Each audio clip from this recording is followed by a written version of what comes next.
Lisa here, and let's talk about long-term projects. A client of mine is working on a certification, and typically he would go for a week-long class and knock all the studying out and the exam 1 week. However, due to the environment in the world we now live in, that plan is no longer available. So he's taking the class online. 18 or 19 sessions or units that he has to complete. And so he broke them up. He found open slots, 4 hours blocks in his schedule, and he scheduled it out over like 2.5 months. And he completed one block in 3 weeks. Not ideal. So we met, we talked about it, we tried to figure out, what's going on, and he tried some external accountability pieces. He tried switching up when the blocks were scheduled. He tried doing some on the weekends. He just was struggling to sit down when he said he needed to sit down and do the work. Finally, we dug in to realize what was happening. And he's busy. He's busy. Yay, when you own your own business, it's great to be busy. And he would bump his study time to work with clients. Well, that's great, except for the fact that he's not going to get the studying and he needs to sit for the exam in a couple weeks.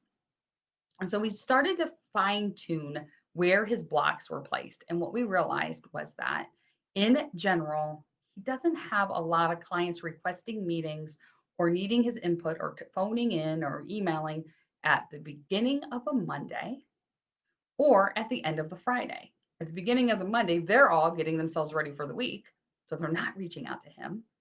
And at the end of the day on Friday, they're getting ready for the weekend, and so they're not reaching out to him. And that no one wants those times for meetings. So he put that in to schedule Mondays and Fridays, beginning of the day Monday, end of the day Friday.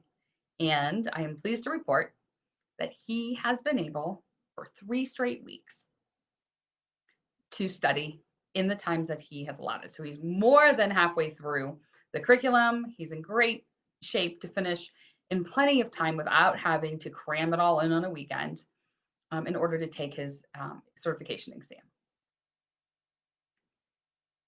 It's one thing to take a big project and break it down into pieces. It's another thing to take those pieces and put them into your calendar. Finally, to be able to do those pieces in the calendar when you designed it, that's a whole nother thing in itself. What helps is if you can find times that work well for you based on what's happening outside of you. Meaning, if people are trying to get a hold of you by phone or by email, or they want to schedule appointments during those times that you've set to work on something else, it's hard to do that. It's hard to ignore the phone or knowing clients need to get a hold of you. So look for the times in your schedule that tend to be lighter times for people and put in your studying in those places. I would love to know how you work on tough projects. Post in the comments below.